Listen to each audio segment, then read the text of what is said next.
Welcome, everybody. It's wonderful to be here sharing this time and space with you this morning. Our mindfulness practice today is going to be a little different, and I'm just kind of winging this, but it's from the heart because this is something that I definitely want to practice with you guys today. So it's going to echo a lot of what Ellen just said, and I'm going to share a little statement that Deanna shared with me the other day. That might be in the talk today. I'm not sure, but forgiveness is when we let go of all hope of the past changing, or we lose all hope of the past changing. And when she said that to me, it was kind of a unique statement. It's like, oh, losing hope. It just kind of hit me weird. But when I sat with it, I realized that I'm only able to let things go and move forward when I'm not trying to alter my past experience, when I can see it for what it actually is, when I can hopefully have gratitude for it, or just bring it into my life and accept it. Because if you're holding on to a resentment or you're unable to forgive, you're probably holding on to this belief that you think that something's still going to change that already happened. That's at least my experience.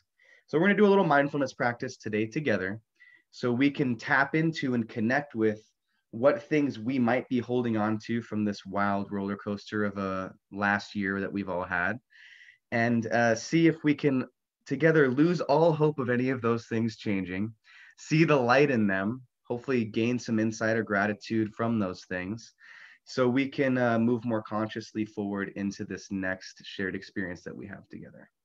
So I'm going to invite you all to just take a nice deep breath, let it go, close your eyes, get comfortable.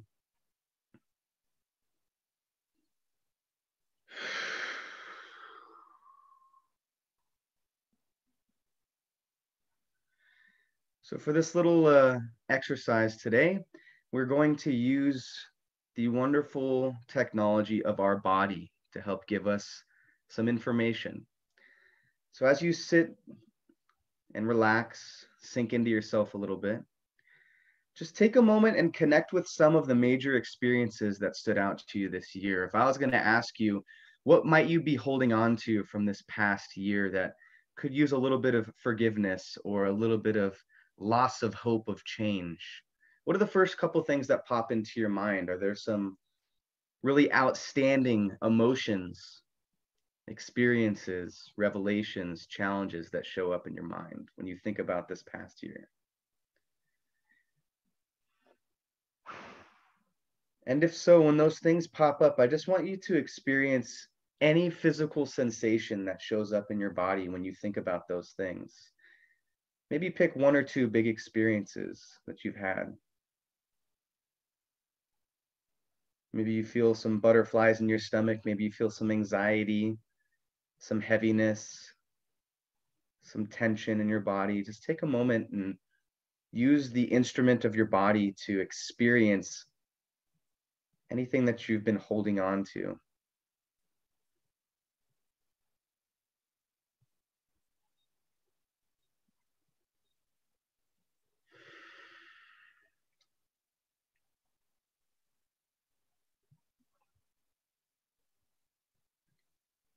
Now, once you've selected a experience or two, just solely focus on the physical sensation in your body. So maybe some of these challenging experiences, maybe there's some regret, some fear, some anxiety. Doesn't matter what it is, just now get into the body feeling that came up when you remembered this event. And just watch it for a moment and breathe.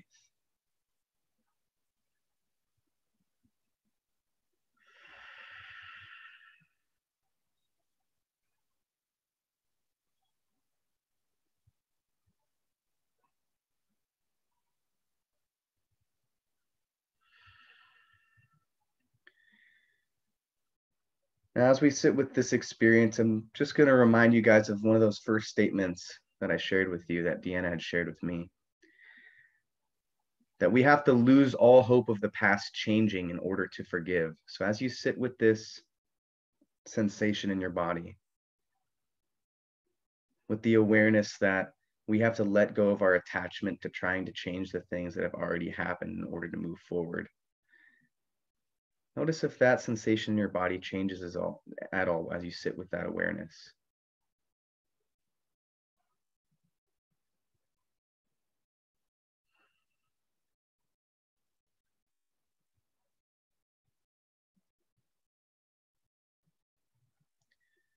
Take another nice deep breath. Sigh it all out.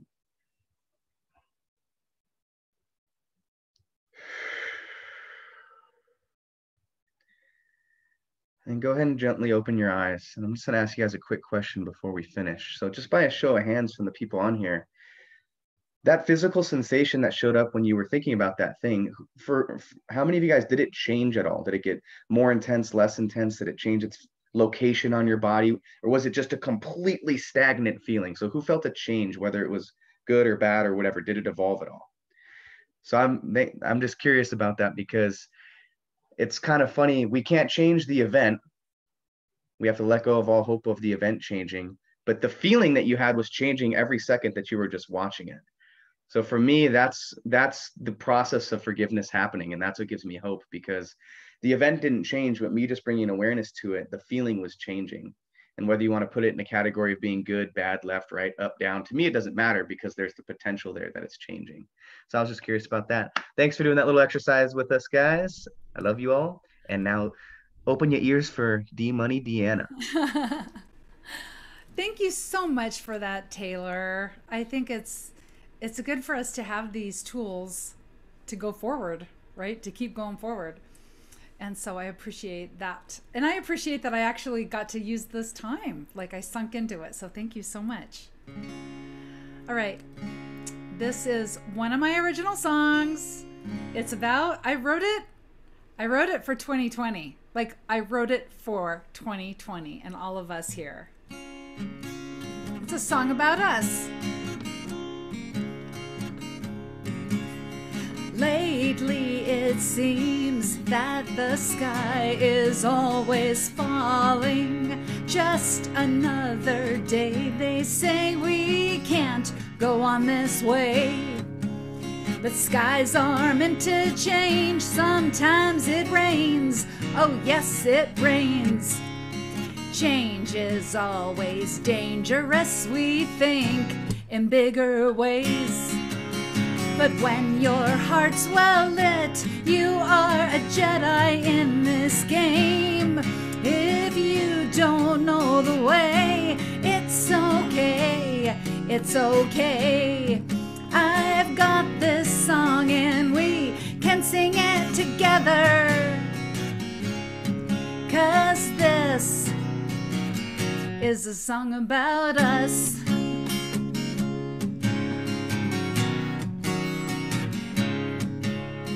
Your search for truth leads to questions with no answers. I've got my notebooks and I follow the signs. The times are meant to change, sometimes there's pain. Oh yes, there's pain.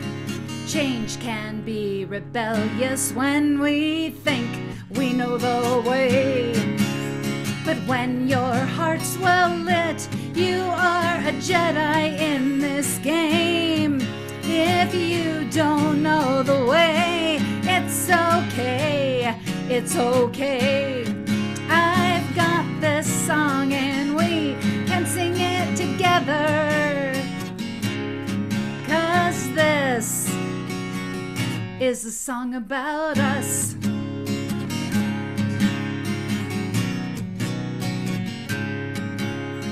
I've got my rose-colored glasses and I'm ready. You've got a compass and a map of the stars. Our lives are meant to change, sometimes it rains. Oh yes, it rains. Change can be contagious when we think in bigger ways. But when your heart's well lit, you are a Jedi in this game. If you don't know the way, it's okay, it's okay. 'Cause when your soul's well lit, it brings a big light to this game. If you don't know the way, it's okay, it's okay. I have got this song. We've got this song. We've got this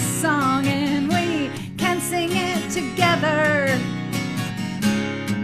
'cause this is a song about us.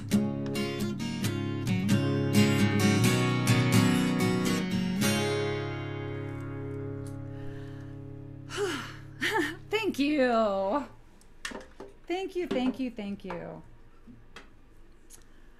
Earlier this year, well, not earlier this year, I would say last summer, I gave myself a challenge to write something about growth in this time of our lives that we are experiencing. I don't know if you saw the title of my talk for today. It's called the Goodbye 2020. Goodbye, goodbye. You know, like every year, 2020 brought smiles, it brought tears. I do know a couple of people who told me that compared to some previous years that they've had, 2020 was a walk in the park. So, in fact, and so one person said 2020 was a visit to a donut shop compared to some of the things that she's gone through. I've personally seen 2020 as a year of recalibration. I like to imagine that a cosmic reset button was hit. And what we've been practicing all these years, what we have been talking about all these years, well, it's time to put it to work. It's time to live these truths that we talk about. And so we get to, like right now, I saw it as a time for me to stop just reading this book over and over. This is our Unity 5 Principles book. Stop just reading it over and over, but live it. Live it. Remember every day, no matter what's going on, that God is in all things. God is in all of the details and behind the conditions and within the people that we don't like. God is infinite, which means everywhere present. And so we as, and I'm going to say light worker, but light worker is just a fun new term for somebody walking the spiritual path. And as light workers, we know that we're here to call forth the light in all of these conditions, no matter what's going on. We are here to bring a big light to the game and to be able to look at this life of ours and realize it's not a battle. Life is a game. Like Florence Scovel Shinn said, life is not a battle. It's a game. And the game is us waking up over and over and over again and remembering all of this. Remembering that God is all things, and then that means us, and that God is in every event, every condition. You know, we can call forth God through all things. And so being a light worker is about remembering what it is that works through us, for us, as us, and to keep remembering that through every new challenge, every time we up level in our game, to keep remembering what it is that works through us, for us, as us. It doesn't mean that we'll just never have pain again, but it does mean that we have the option to not suffer. We have the option to not struggle. I don't know, you've heard the quote, pain is inevitable, suffering is not, right? And so the practice of releasing and forgiving is the practice that gives us true movement forward. It's what allows us the transformation of our mind, the expansion of our consciousness. Now, every year on this last Sunday of the year, Unity churches all over the globe participate, most of them do anyway, participate in what we call the burning bowl ceremony. You know, we do a meditation, we decide what it is we want to release, forgive, let go. We write it down and we burn it.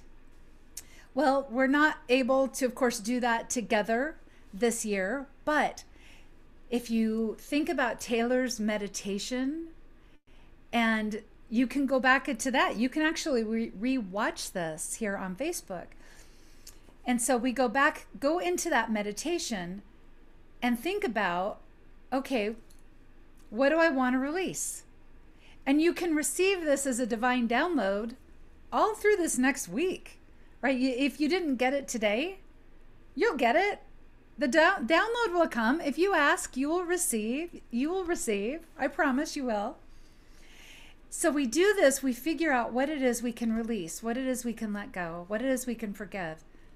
Just by asking ourselves, ask and receive, ask, what is it that if I released it, it would allow me to carry more light? What is it if I forgave it, it would allow me to carry more light?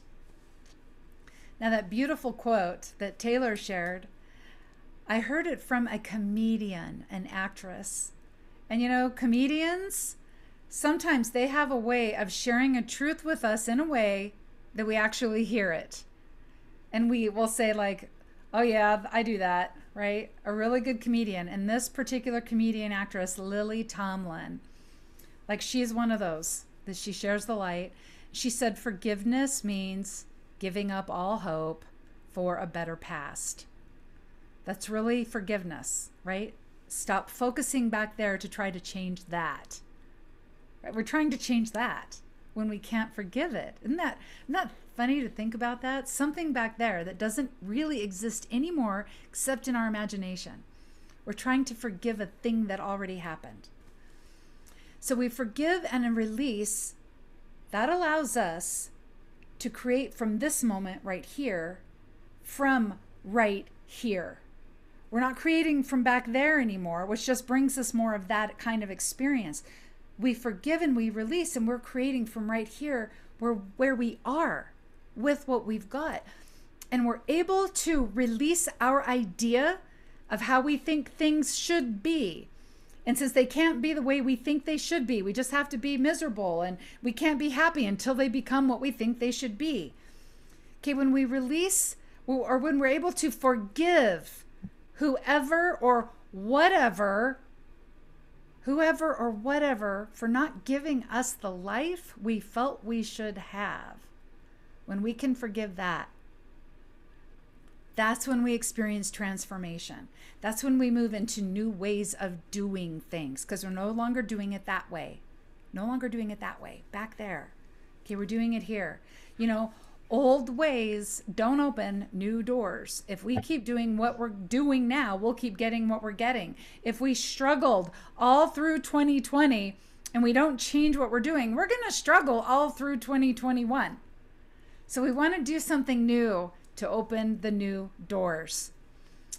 Krishnamurti said, it is only when the mind is free from the old that it meets everything anew. And in that there is joy. Freeing the mind so we meet everything in the new, like right here and right now. Like if you imagine, if you got amnesia and you forgot all the horrid things that ever happened, you'd just be like a fresh new person right now.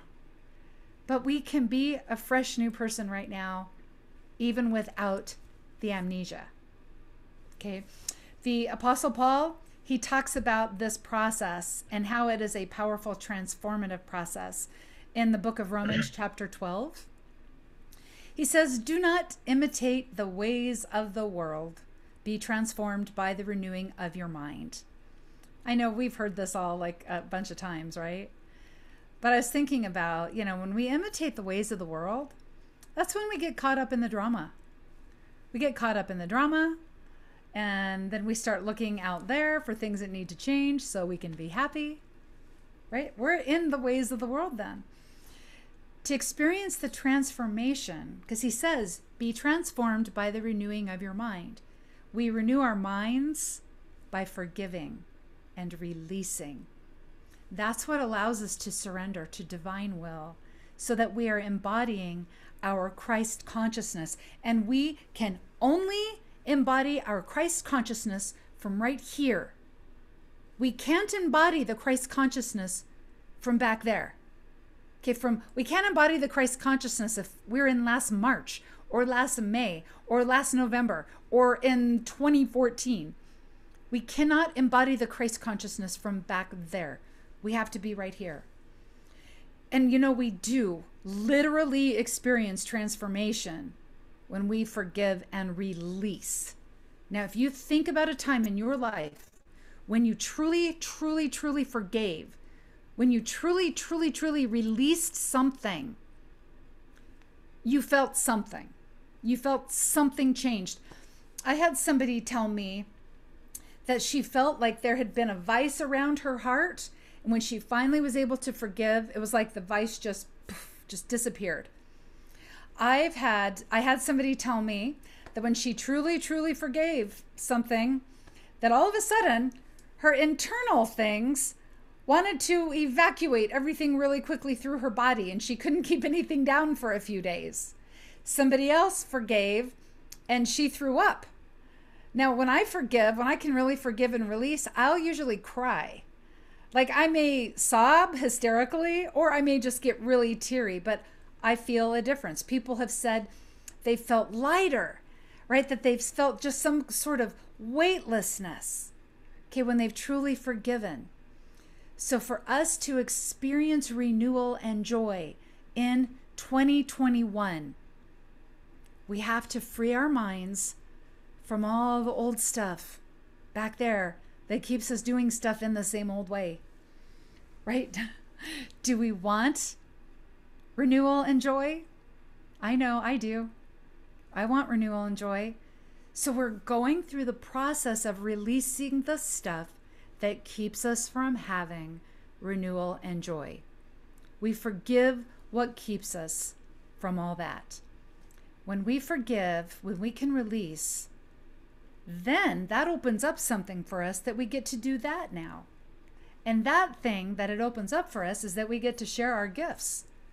We get to share all of the gifts that we are here to give with our community, our friends, family, tribe, ourself. And we all of us have numerous gifts. I used to think I wasn't sharing my gifts unless I could be the next Wayne Dyer, right? But that's not it. We share our gifts in our way. Wayne Dyer, Louise Hay, Jesus. I mean, you fill in the blank. You fill in the blank. They are here to be great examples. That's what they were here. So we're here to share our divine gifts. We're here to be our authentic self. We can only do that through the renewing and the transforming of our mind. That's the only way we can do that. So Paul does go on to say in the book of Romans, chapter something, I forget, 12, chapter 12. He says we all have gifts to share. We all have gifts to give according to the grace given us. Now, grace is the givingness of spirit. Grace is exactly whatever we need, it's available to us. We don't have to earn it. We don't have to beg for it. We have to receive it. It's already being handed to us by Spirit. Okay, so that's grace. Now, when we are aligned with our divine nature, we call forth our gifts, but we also call forth anything we need to be able to share those gifts. We call forth the means to share those gifts. Now, that might be that we need courage, patience, mercy, fortitude. We might need fortitude, stamina to share our gifts. Okay, but with grace, we share all that. We have everything we need to share those gifts. Paul also says we all have gifts according to the measure of our faith. Are we walking in faith and knowing without a doubt what it is that works through us, for us, as us? So when we're given divine guidance, we just act on it, even though it may be taking us right out of our comfort zone and into the unknown. And we just have to embrace so much fortitude and courage.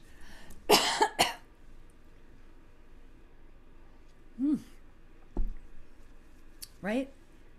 Our gifts, we're expressing our gifts according to the measure of our faith.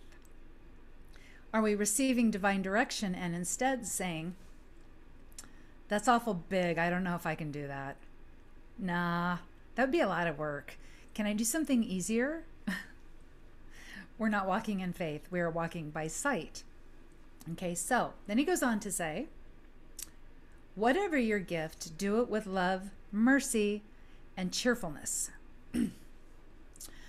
The whole power behind forgiving and releasing, the reason that it transforms us is that we're letting go of something that's not compatible with our divine nature. We're letting go of something that keeps us stuck in restriction. When we are stuck in resentment, betrayal, envy, any of those things, they feel terrible because they're out of alignment with our divine nature. And whatever gift we share in that moment, it's really not going to come across as a gift. I remember many years ago, I got a massage from someone who came highly recommended. I only ever got one massage from this person because the entire massage, they complained about the office they worked in. They complained about the people. They complained about the chiropractor they worked under. They complained about how much they had to pay to rent the space there, and that the chiropractor took a cut of what they brought in. And they complained that nobody ever tipped them. So then I was like, okay, I better leave a good tip, right? I walked out of that massage feeling like this. I was not relaxed.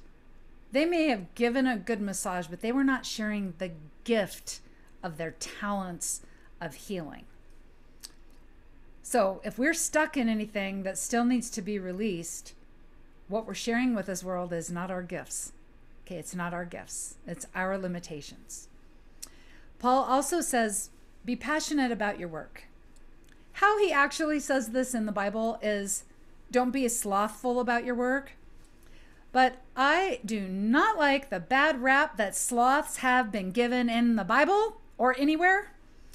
And I think if you look up animal spirit medicine of the sloth, what you find is the sloth is a beautiful, loving creature calling us to remember about our self-care and taking life easy. And for many of us in this year, 2020, was about really moving into self-care. So yes, to the sloth and its medicine that it brings to our world. What Paul was really saying is be passionate. Be passionate about your work. Just be passionate. And so think about this. And I love to thank Don Miguel Ruiz for this. Always do your best. That's really what this is saying. Always do your best. Every day our best will vary. Someday our best will be at 100, but another day it may be down at 40 or 30. Another day it may just be stay in bed today, okay? Because the gifts that we're sharing, it's really not about the thing that we do. It's about how we do the thing that we do. That's why we all have so many gifts to bring into this life and into the life of other people. Often we're bringing something that they recognize as a gift, and we think we were just doing a favor. If we did it with love, it comes across as a favor. And if we're always, if we do it at love, it comes across as doing a gift, giving a gift. So we just do everything we do, and we do our best. Paul then says, weep with those who weep. Now, I know sometimes we might want to jump in and say, here, let me just fix everything for you. We're not here to fix. We're here to honor the spark of light in every person. Okay, we allow others the dignity of their own timeline, and we sit with them. We hold sacred space, and we have compassion with them, and just bring a loving presence to allow them to go through what they need to go through. Maybe it's a time for grieving for them. Then Paul says, rejoice with those who rejoice. This took me a little while to understand. When I was younger, especially when I started out as a massage therapist, if I heard, I knew a lot of massage therapists. There are tons of them in this area, right? And I knew 50. So when I first started off, I would hear from a friend who was a massage therapist, and she'd say, I got 5 new clients this week, and they all loved me, and they signed up for regular massages. And I would be like, yay, that's awesome. But in my head, I was like, man, where are my clients? That sucks. I couldn't really rejoice because I thought if they were gaining something, I was losing something. But that's not it, right? Because there's infinite resources available to us. We especially want to rejoice with someone who just got something we want really bad. We want to rejoice with them because what they're showing us is that if they did it, we can do it. Every time someone succeeds at something, no matter what it is, they clear the way just a little bit for the rest of us, right? The more people who succeed, the easier it'll be for us to succeed. So yes, we want to rejoice with them because it means if they did it, we can do it. I'm just saying. He goes on to say, be joyful in your hope. All right, there are two kinds of hope in this world. One kind of hope is wishful thinking hope, where we don't really participate with what we want to create in our lives. We don't participate with a desired outcome we would like to have. I used to participate in this kind of hope all the time when I would say to myself, well, I really hope I can lose 40 pounds this year. You know, like it would happen by magic. What I was saying is I wished I could lose weight without having to change my lifestyle, right? So there's that kind of hope that we don't participate with. But then there's hope that we participate with, right? That gives us enthusiasm and excitement. That kind of hope is, I'm going to go out there and plant my garden, and I'm going to plant all the seeds, and I'm going to tend the soil every day, and I'm going to go out there and pull the weeds, and I'm going to water, and I'm going to love the garden. I'm going to send it my good mojo, that my loving thoughts, all these loving vibrations tell my garden, you're so beautiful. With this kind of hope, we're participating. So we also stand in faith.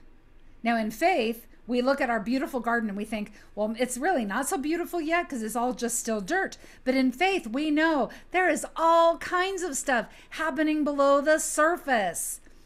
Now, every time we focus on a desired outcome and we stand in hope, exciting hope, enthusiastic hope, that we are participating with it, we also stand in faith because we know even though some of our hopes require a timeline, because in this physical world, it's time. It's driven by time.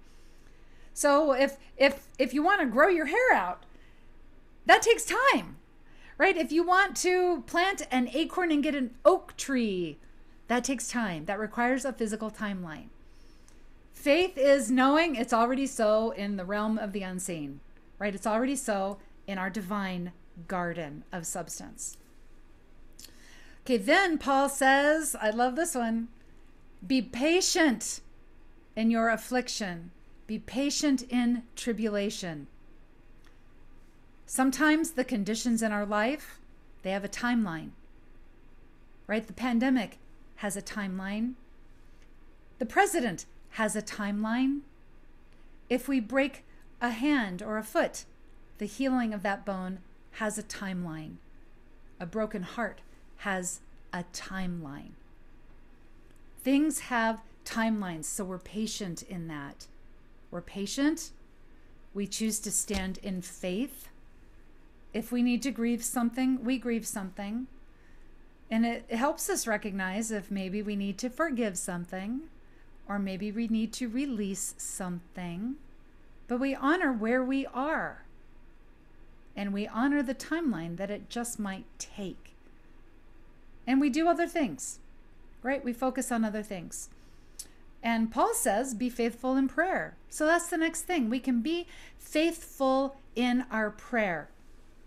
In the Unity Principles, and this is an amazing book and it's such a quick read. You can read it like in a couple hours. The 5 basic principles. God is all things, and that means everything, right? It's everywhere present, everything that's ever been, everything that's yet to be. It's in all the details, it's in all the conditions, it's in all the events. Now, because God is everywhere present, that means me, that means you, right? God is working through each of us. We are the activity of God in this world. We create our experiences by what we choose to think and focus on, right? What are we going to focus on right now?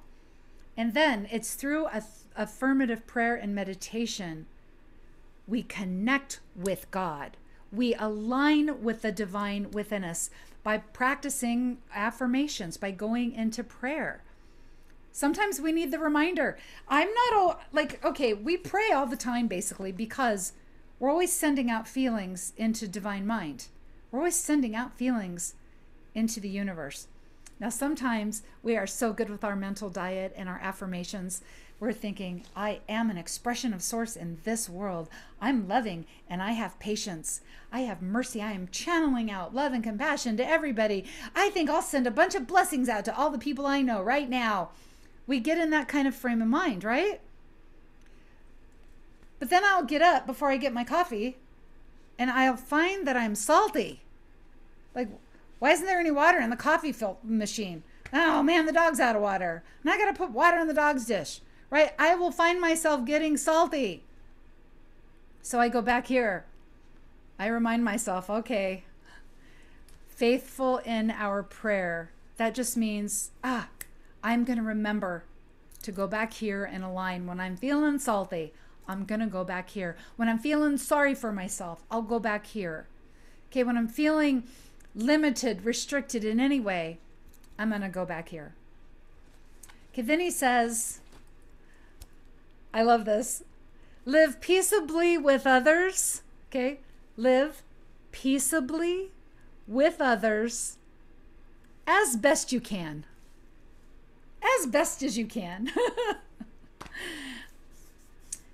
You know, we do our best by just reminding ourselves everybody has their own timeline for wherever they are, right? So we can be understanding of differences even when we don't agree. We can be understanding of different lifestyles.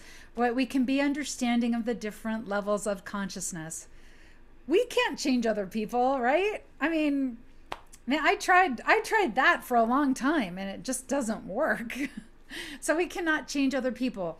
So we change ourselves just accepting that they're where they are, and we allow them the dignity of their timeline. We're on our own timeline, and we don't do so good when somebody tries to rush us on our timeline, right? So we just accept others where they are. Now, in closing here, I'm going to share just a small part of a song by the singer-songwriter and Canadian poet Leonard Cohen. The song is called Anthem. He says, ring the bells that still can ring. Forget your perfect offering. There's a crack in everything. That's how the light gets in.